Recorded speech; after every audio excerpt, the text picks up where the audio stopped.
So call it bias by omission, so to speak. The nation's most well-known papers, the New York Times, says truth is more important than ever.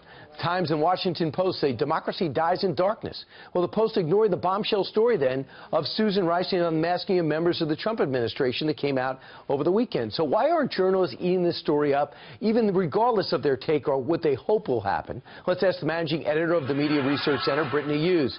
Brittany, how do you explain the lack of interest, let alone the editorial where they want to dismiss it? How about the lack of interest in covering it? Yeah, so any journalist worth their salt that was actually concentrating on doing their job, this should be a buffet of juicy information. I mean, they should be going crazy over this.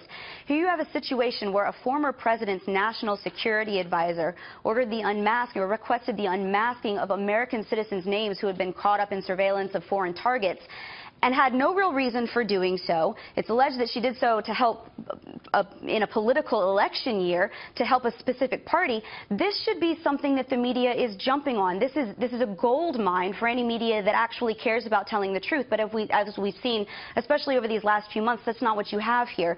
You have a media that's much more interested in pushing an anti-Trump narrative, an anti-Trump agenda. They did not want him to get elected in the first place. They're embarrassed that they called the election wrong, that their queen was not put on her throne. And they're concentrating on anything that makes him look bad and getting him out of office as quickly as possible. That's exactly what this comes down to. You know, I remember one former president told me that you don't think I wanted to go out and call out all these media outlets, but I didn't. The next president called out Fox on a regular basis, meaning President Obama, almost monthly, every time he had an opportunity, especially in his last few months. And now this president also is taking on major established news outlets like the New York Times and Washington Post. And here's why. Here's an example of the headlines. Trump tries to deflect Russia's scrutiny. Really? An opinion in the headline citing crooked scheme by Obama. Instead of covering the story and come to your own conclusion, they're telling you what to expect. The Washington Post, anatomy of a fake scandal, ginned up by right-wing media and Trump.